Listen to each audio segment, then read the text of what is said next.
warahmatullahi wabarakatuh. Kita berdoa dulu ya, berdoa mulai.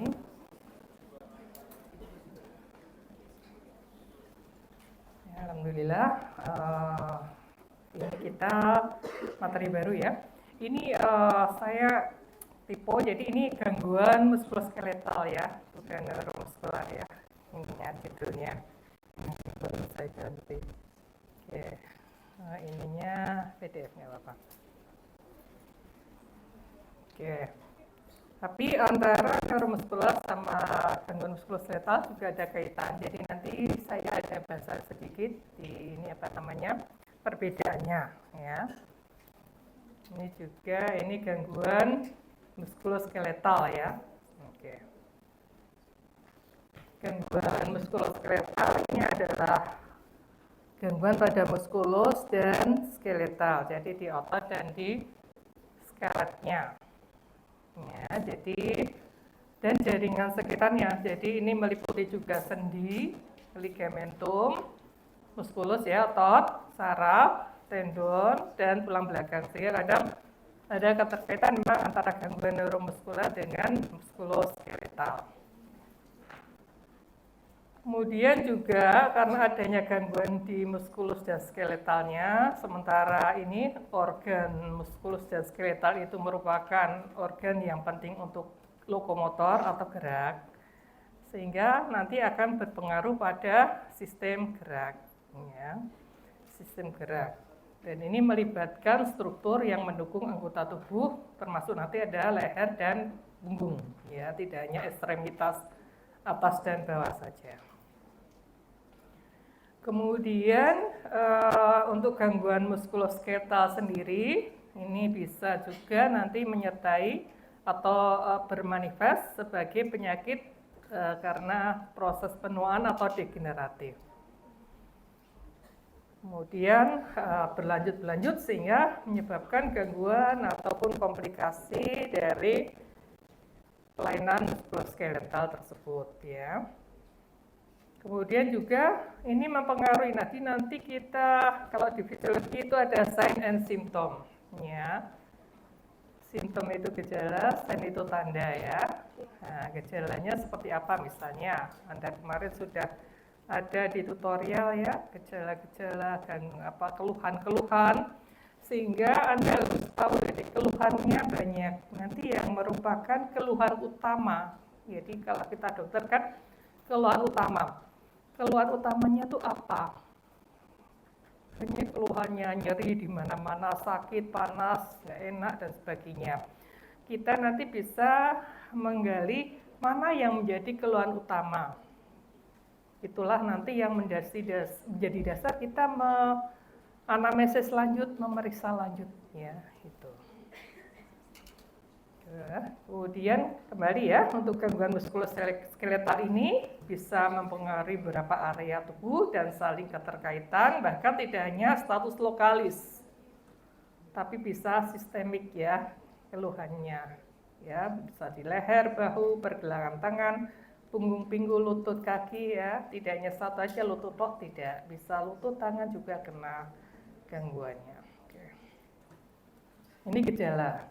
Simptom ya yang sering menyertai untuk gangguan muskuloskeletal ini adalah nyeri atau ngilu. Ini merupakan gejala umum. Nyeri, ngeluh, kemeng. Anda harus bisa menggali. Ini nyerinya yang bagaimana? Nyeri tumpul atau nyeri tajam? Menjalar tidak? Nyeri atau cuman nggak nyaman? Ya itu. Intensitasnya berapa? Jadi di Swiss-Lab ya ada satunya dengan VAS untuk nyeri, untuk menilai tingkat intensitas dari nyeri. Kemudian pegel linu. Nah, pegel linu sakit. Nah, coba ini ya. Kadang pasien datangnya pegel linu ya, gitu.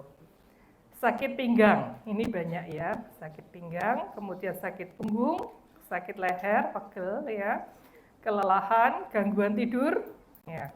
Gangguan tidur ternyata tidak hanya karena gangguan di pola ini ya, kita mungkin istirahat, mood dan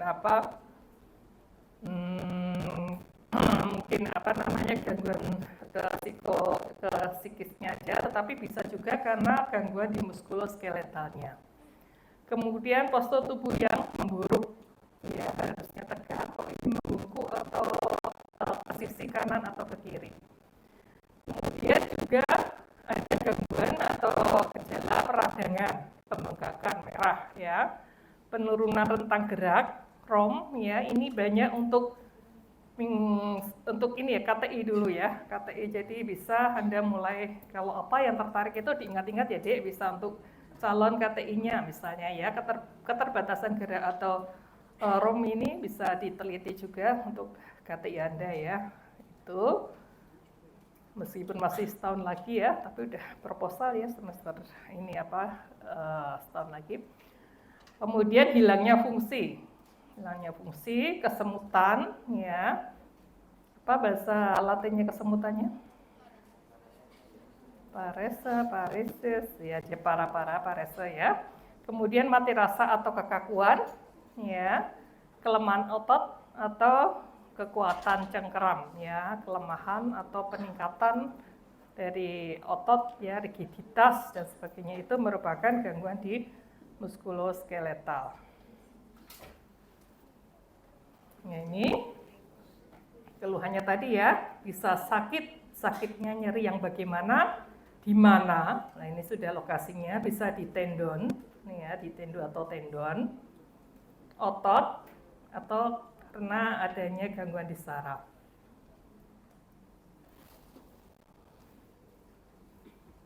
Kemudian adanya aktivitas, atau latihan, atau gerakan yang berulang, ya, dengan intensitas tinggi. Nah, bisa tadi menyebabkan kerusakan jaringan, ya. Sehingga meskipun Anda misalnya pengen olahraga tapi jangan langsung intensitasnya tinggi lama ya, harus bertahap karena bisa tidak menuju ke sehat tapi bisa menyebabkan kerusakan jaringan. Ini akan menimbulkan gejala berupa nyeri dan rasa tidak nyaman pada otot ya. Oke, kemudian keluhan muskuloskeletal ini bisa terjadi walaupun gaya yang dikeluarkan itu ringan. Bahkan posturnya tuh normal. Ya, postur tubuhnya normal, tapi kok ada keluhan, berarti sudah keadaan yang fisiologis atau patologis? Patologis, harus digali lagi. Ya, harusnya ini jalan, kemudian membungkuk itu tidak sakit, tapi kok ini sakit, ya itu. Ya, tadi bisa kerusakannya pada otot, saraf, tendon, ligamen atau persendian, kemudian kartilago atau di diskus intervertebralis. Berupa apa? Bisa ketegangan otot, bisa kelemahan otot, inflamasi atau degeneratif. Gitu. Ya, kemudian kita masuk ke gangguan muskuloskeletal atau muskuloskeletal disorder. Ini juga bisa ya untuk tema-tema mungkin penelitian lanjut ya, banyak ini muskulo disorder ya, muskuloskeletal disorder atau MSDS, keren ya. MSDS apa gitu, muskuloskeletal disorder, itu gangguan sakit pada otot, tendon atau saraf skeletal yang disebabkan karena otot menerima beban statis berulang. Jadi nanti harus dipikirkan ada beban statis, ada beban beli MISC, jangan lupa. Ya, beban statis yang berulang. Bentar. Lama waktunya ya, statis, intensitasnya tinggi, lama, itu untuk faktor risiko terjadinya muskular disorder. Terima kasih telah memberi MISC. Tinggi. Terima kasih. Dengan keluhan, jangan lupa blok depan beli juga. Ya. Terima kasih. Walaupun tadi posisinya sudah normal dan gaya yang untuk gerakan tuh normal, ringan aja. Itu sudah memunculkan gejala, nanti masuk ke MSDS ini ya, muskuloskeletal disorder. Itu. Nah, ini ada beberapa pekerjaan yang dia akan meningkatkan faktor risiko MSDS.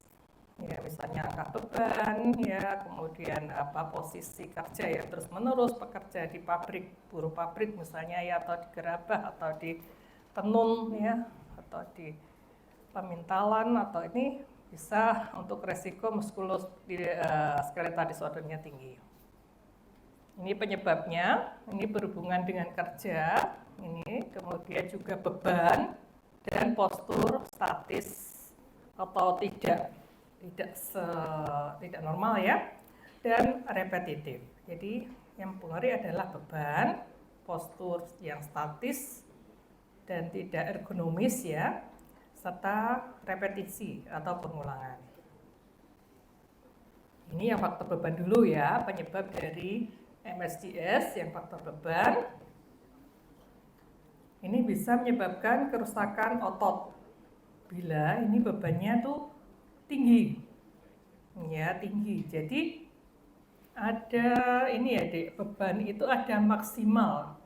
Kebetulan dulu saya S2-nya itu tentang kontraksi otot ya, kekuatan maksimal kontraksi otot pada remaja ya, itu terhadap respon kardiovaskuler tuh ya. Jadi bisa maksimalnya berapa, bahkan 80 atau berapa, yang saat ini tidak sampai 100 dari beban maksimal itu ternyata respon dari kardiovaskuler pada remaja normal itu ternyata meningkat sekali.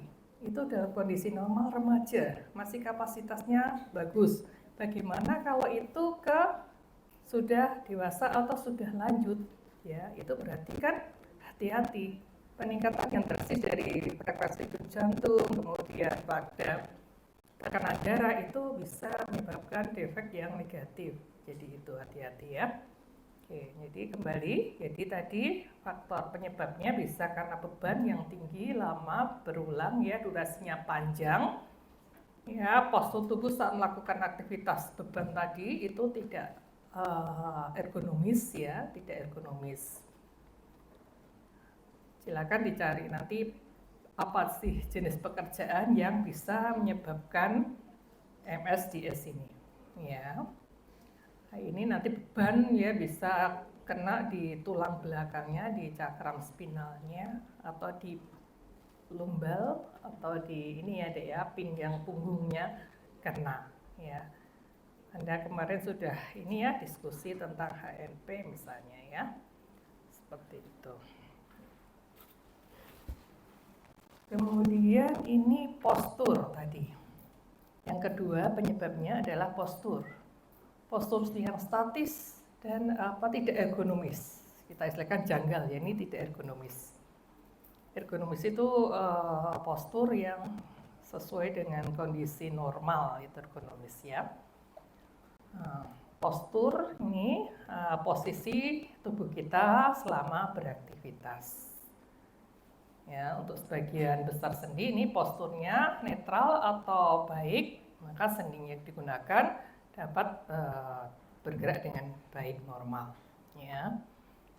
Kemudian semakin jauh bergerak menuju ke ujung rangkaian gerakan, ya semakin jauh bergerak ya, atau jauh dari sikap normal, ya tidak ergonomis, itu menjadikan dampak yang besar di otot, tendon, dan di sendi, tulang juga. Itu. Jadi udah statis, posisinya tidak ergonomis, kemudian jangka rentangnya panjang. Nah, itu sehingga terjadi MSDS ini ya, bisa menyebabkan MSDS ini. Misalnya posisi pekerja batik atau tenun ya, yang lama gitu ya, nanti dia resiko untuk MSDS-nya akan semakin tinggi ya, posisi memungkuk lama gitu, sehingga kita kadang tidak sadar ya Dek, di laptopan lama ya Dek ya. Nah, makanya kalau sudah 1 jam atau kurang dari 1 jam berdiri atau ganti posisi itu supaya tidak pegel kemengnya itu, tegang, tahu-tahu tegang di sini ya itu, karena sudah kena radiasi juga, kemudian posisinya, kemudian matanya juga akomodasi ya, itu nanti resiko untuk nyeri ototnya juga sudah tinggi ya itu. Kemudian yang penyebab ketiga ini adalah repetisi, diulang-ulang, ya. Nah, bagian tubuh tertentu berulang-ulang melakukan aktivitas itu ya, tidak beristirahat ya, misalnya berulang-ulang ya melakukan begini, ambil botol atau apa ya, bekerja itu ya, tangan kanan terus yang digunakan lama, baru istirahat setelah jam istirahat misalnya, itu juga bisa untuk menyebabkan MSDS ini, musculoskeletal disorder ya. Ya. Jadi ini perlu dipertimbangkan kalau yang pekerjaan repetitif tadi.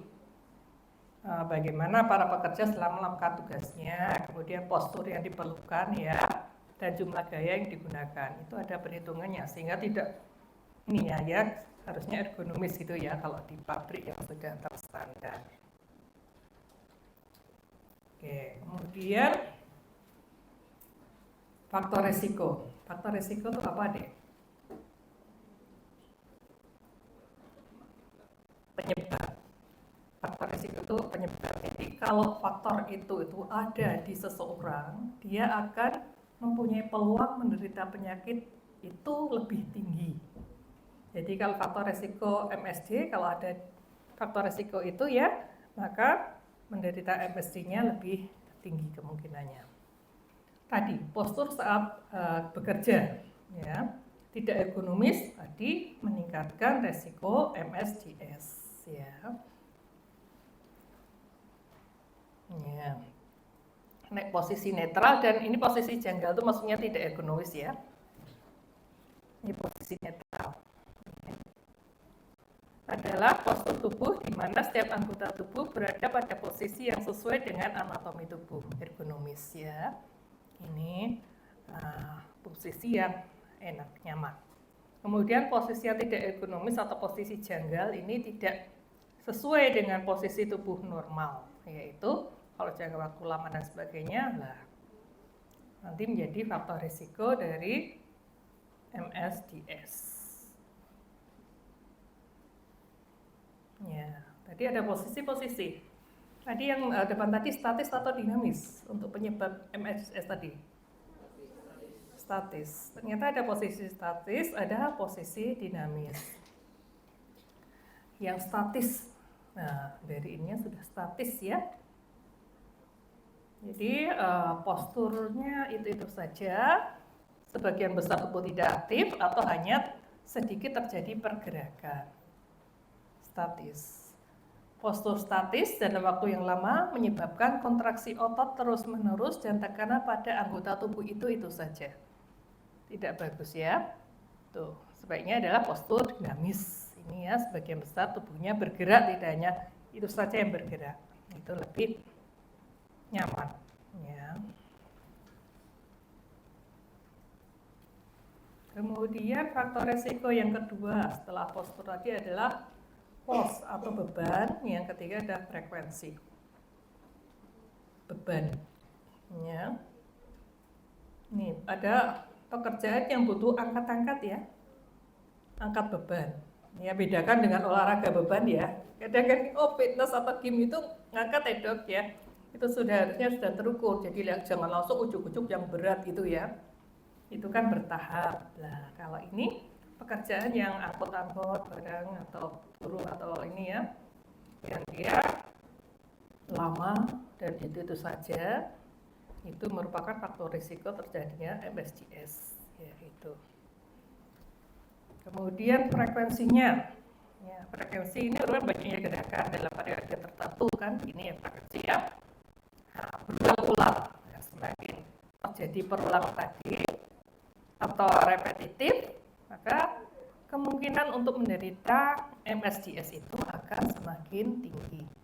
Sehingga nanti ada jeda harusnya ya, ada SOP misalnya harus ada jeda istirahat bentar, relaksasi ya, itu untuk merilekskan sehingga mengurangi resiko MSDS. Itu relaksasi tidak harus relaksasi keluar kamar, itu enggak di. Jadi di sini aja Anda bisa relaksasi ya, tidak berarti tidur ya.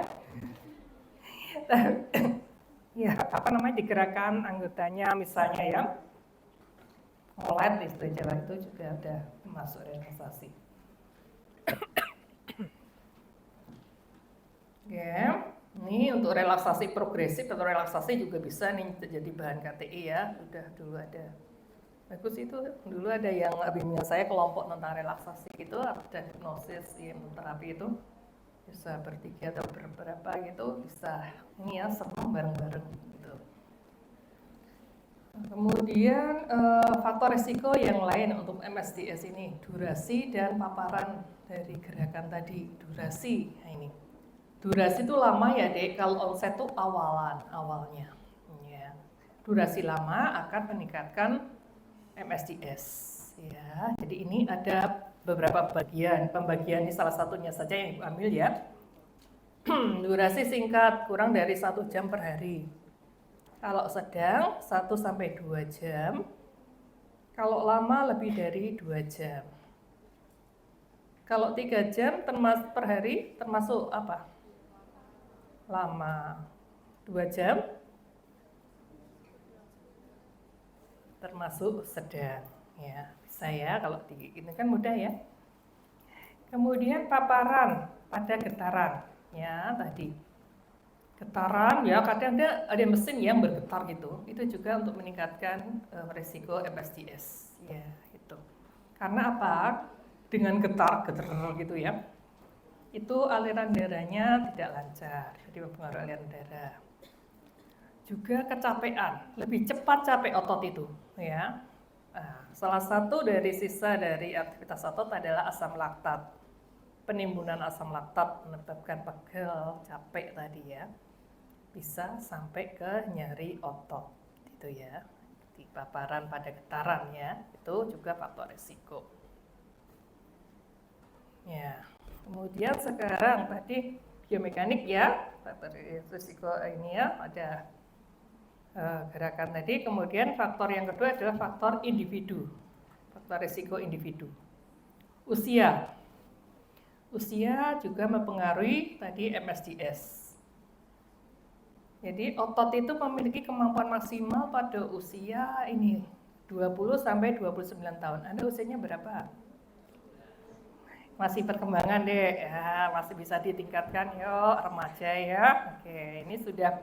Jadi masa dewasa itu masa maksimal, Anda masih bisa ditingkatkan kekuatan otot ya, sering olahraga ya, itu misalnya latih kekuatan otot, tapi hati-hati bebannya jangan terlalu berat ya, tidak malah rusak nanti.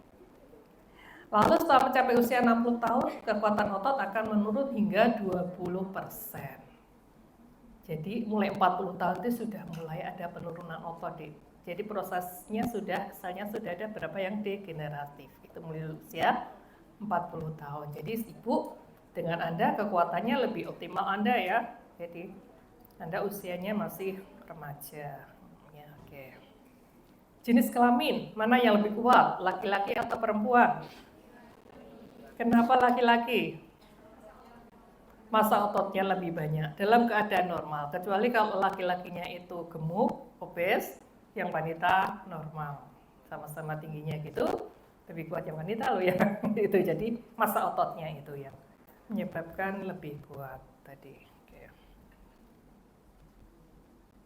Nah ini indeks massa tubuh. Semakin tinggi indeks massa tubuhnya, semakin bebannya semakin berat ya. Ya itu. Jadi yang normal itu dia lebih bagus gitu ya. Semakin tinggi tidak normal IMT-nya ya, semakin obes, overweight tadi meningkatkan resiko muskuloskeletal disorder. Ya, Anda ibu langsing ya, tahu-tahu sekarang usia 5 dekadenan itu sudah semakin berbobot. Jadi itu. Nah, kemudian kebiasaan merokok. Ada yang merokok enggak sini? Merokok pasif maupun aktif itu juga tidak bagus ya. Menyebabkan banyak sekali penyakit. Ya, salah satunya juga meningkatkan resiko MSDS. Ini jarang diteliti loh dek ini, antara paparan rokok dengan MSDS ini masih belum banyak. Gitu. Karena apa? Karena nikotin pada rokok dapat menyebabkan gangguan aliran darah ke jaringan. Ya, Oke, juga berkurangnya kandungan mineral di tulang. Loh, banyak toh. Nggak usah nyoba-nyoba ya. Nggak enak toh. Enak apa ngerokok? Nggak enak, bakar uang. Ya nggak enak, banyak kerugiannya dan merugikan orang lain. Nah, kebiasaan olahraga. Dok, ini ya kita sibuk ya di kedokteran, sibuk loh ya dek ya. Dan Anda semakin sibuk ya, besok semakin ke atas, ya itulah kita nikmati. Nah, kebiasaan olahraga ya kalau nggak bisa keluar ya kita sekarang bisa nonton YouTube atau apa 15 menit atau 30 menit gitu, atau jalan lah dek, jalan dari kampus ke kosnya kok yang jauh-jauh ya, tapi jangan sampai terus itu alasan terlambat ya. Kemudian masa kerja, nah, ini juga terutama pekerjaan yang meningkatkan resiko MSDS itu ya, itu akan sangat berpengaruh ya. Kita ya ditanyakan. Kemudian faktor resiko berikutnya adalah psikososial. Ternyata faktor psikologis dan sosial juga berpengaruh loh. Lingkungan kerja, pekerjaan, kondisi organisasi, kapasitas dan kemudahan pekerjaan, budaya, serta pertimbangan pribadi, ya, pekerjaan yang berlebihan, persepsi, pengalaman itu juga berpengaruh pada tadi faktor sebagai faktor psikososial untuk faktor risiko muskuloskeletal. Juga ya ini diteliti ya, belum banyak ini ya. Ya, kemudian gejalanya ada beberapa macam, tapi ini Ibu ambil satu aja ya biar gak banyak belajar ininya yang hafalinya. Ini kalau di Carvalho gitu ya, itu ini nulis itu ada yang membagi gejala tadi ke dalam 4 tahap deh. Tapi ada pembagian yang lain silakan. Ini hanya salah satu saja. Stadium 1 terasa lelah, tidak nyaman, nyeri di lokasi, nyeri terlokalisasi yang semakin memburuk saat bekerja atau tadi gerak tadi, ya, dan membaik saat istirahat, itu baru stadium 1, ya itu. Kadang diabaikan deh, nggak apa-apa, mungkin capek karena kurang tidur misalnya gitu ya. Kemudian stadium 2, nah, mulai nyerinya persisten dan lebih intens, itu 2 ya, diikuti dengan tadi apa parestesis tadi. Nah, bisa ya, dan perasaan ini burn gitu ya, perasaan terbakar ya di lokasi terutama di ototnya, memburuk saat bekerja dan aktivitas sehari-hari, itu stadium 2. Yang ketiga, nyerinya persisten dan berat. Nah, ini mulai ada penurunan kekuatan otot, itu stadium 3. Dan kontrol gerakan, ada edema, ada parestesi. Parestesi apa? Tadi masih ingat ya. Stadium 4, nyeri kuat berlangsung terus-menerus. Ya paling kalau ditanyakan bisa ya.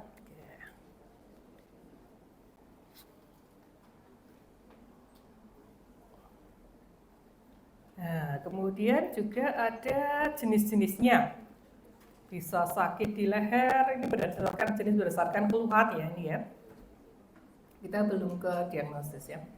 Jenis sakit di leher ya. Ini gambaran umum mengenai kekakuan di leher, peningkatan tegangan otot atau mialgia. Mialgia itu nyeri otot secara umum deh. Kalau mialgia di leher ya mialgia di leher gitu ya. Lehernya tengleng, pernah? Atau kaku leher ya. Salah posisi tidur atau apa tengeng ya gitu ya. Tuh. Kemudian nyeri punggung. Ya, nyeri punggung ini banyak ya ini ya, nyeri ya punggung yang spesifik, misalnya menyertai yang kemarin diskusi herniasi lumbal HNP ya, artritis maupun spasma otot. Tapi ada juga yang karena tegangan otot pada postur yang salah atau buruk saat bekerja. Itu ya, jadi gejala-gejala tadi, nyeri tadi digali lebih lanjut. Nah ini deh, carpal tunnel syndrome. Apa? Carpal tunnel syndrome. Ini sindrom. Sindrom itu gejala-gejala berkumpul. Jadi kumpulan gejala namanya sindrom. Nah, sindrom apa? Nanti spesifik di situ. Di carpal tunnel syndrome ini kumpulan gejala yang mengenai tangan dan pergelangan tangan, ya. Tangan dan pergelangan tangan karena iritasi dari nervus medianus. Tugasnya nervus medianus mempersarafi apa saja. Nervus medianus, ya. Sindrom carpal tunnel. Kena nervus medianus. Kalau dulu saya suruh ngapalin gini di semester 1 waktu anatomi dan ada kadavernya yang menunjukkan lesi di nervus medianus seperti apa, lesi di nervus radius seperti apa, gitu. Ada kan? Oke, moga-moga ini paling nggak digambar bisa. Dan ini terjadi karena apa? Karena aktivitas berulang yang menyebabkan penekanan pada nervus medianus.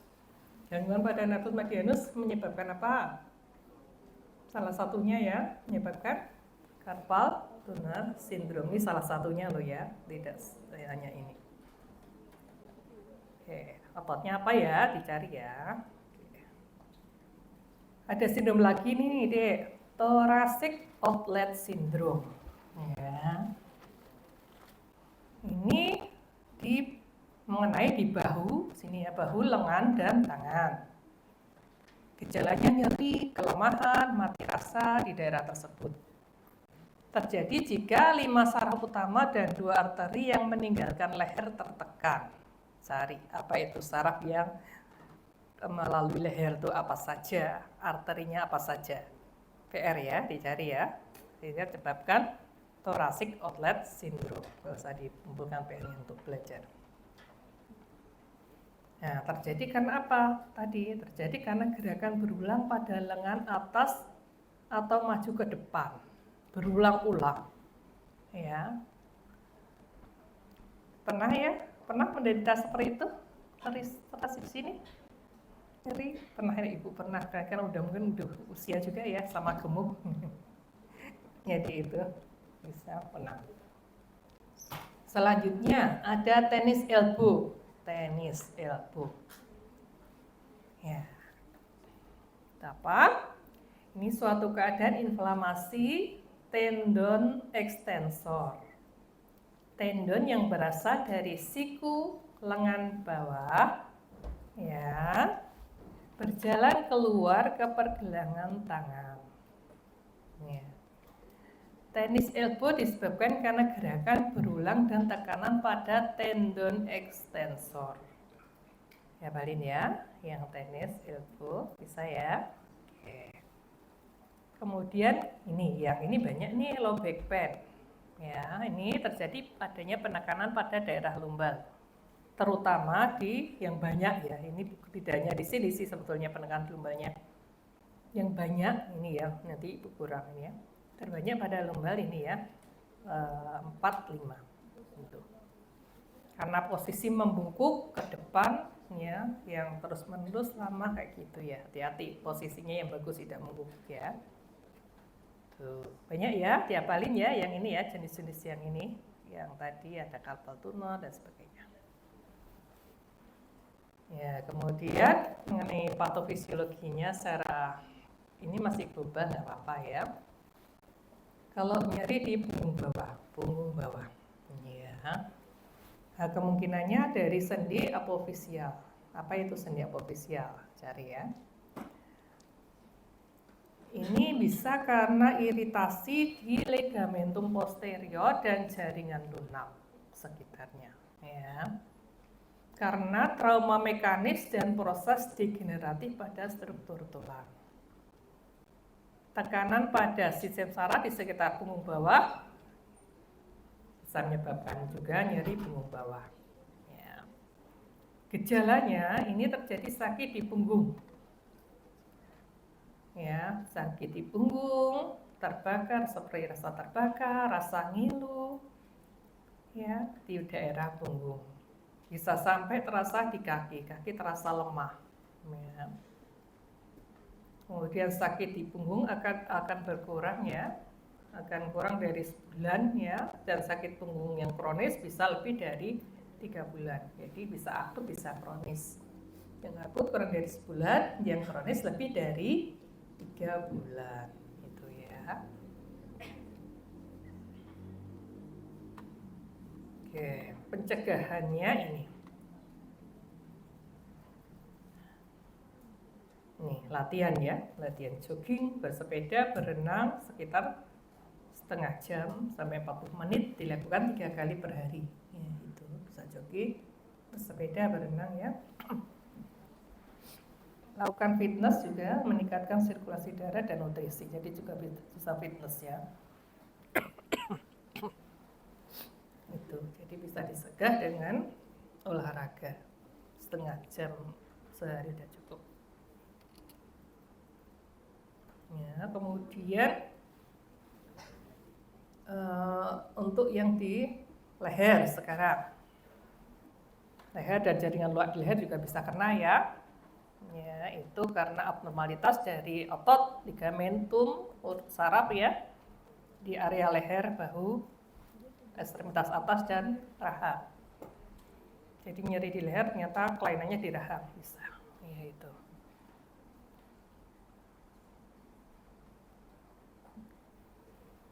Ada dua ya, ini gangguan pada leher dibagi menjadi dua gitu, penyakit degeneratif ya, penyakit degeneratif, inflamasi dan cedera ya, karena cedera atau inflamasi ya, gangguan di leher tadi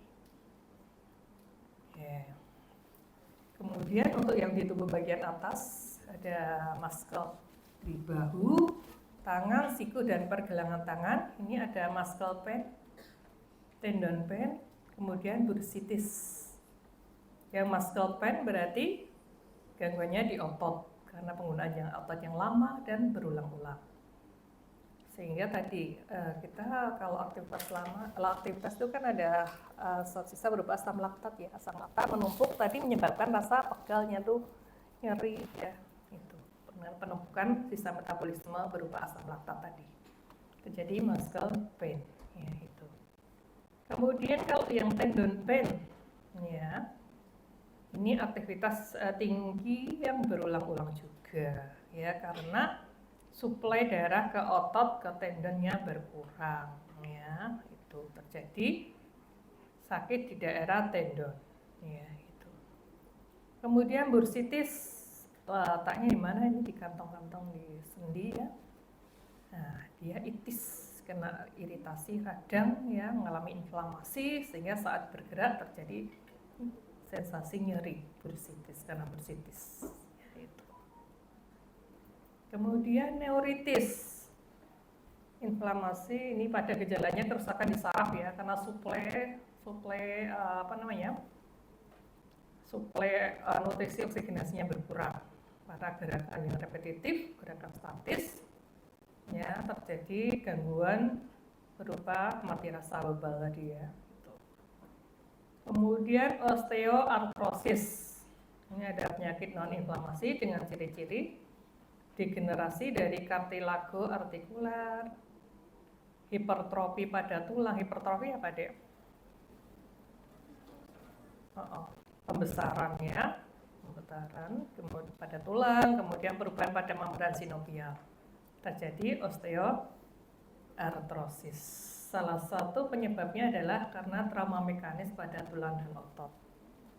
Ya, itu. Oke, ini tadi Ibu kan ada nulisnya ada neuromuskular, ada muskuloskeletal. Definisi yang berbeda ya. Saya ditugasnya sebenarnya di muskuloskeletalnya. Kata saya, jadi nanti ada yang soalnya di ini ya, di arah ke muskuloskeletal. Kalau dia neuromuskular nanti arahnya banyak ke neuron, ke sarafnya pembahasannya.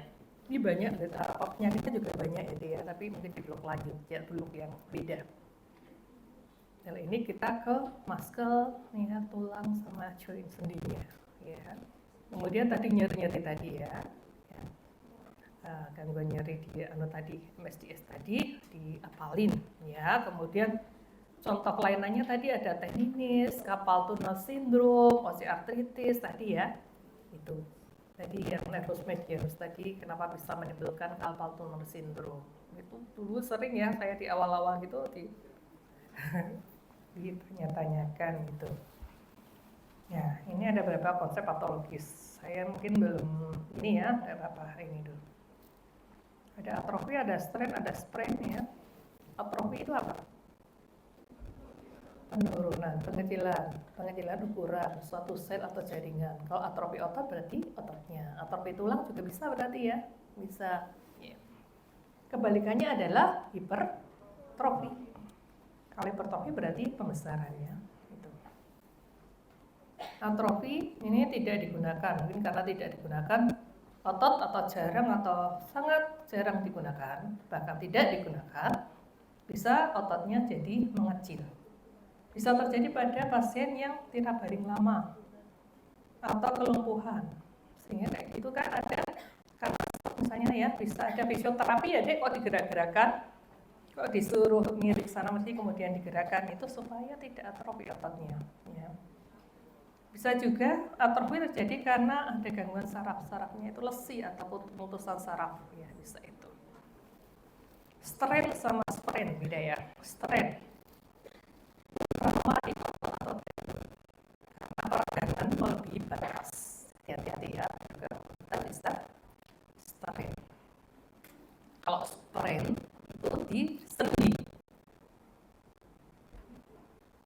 berkaitan dengan cedera ligamentum, putusnya ligamen, gitu ya. Sprain sama strain bisa ya, beda ya. Kalau strain itu di otot sama tendonnya, kalau sprain di sendinya, itu di sendinya. Oke, ini dulu ya. Ini lanjutannya banyak, tapi yang Ibu sampaikan ini dulu. Sebetulnya ini di awal, tapi saya pas tidak dijadwal pas dengan blok yang lain di jam yang sama, kemudian reschedule-nya baru bisa sekarang karena keluar kota dan sebagainya.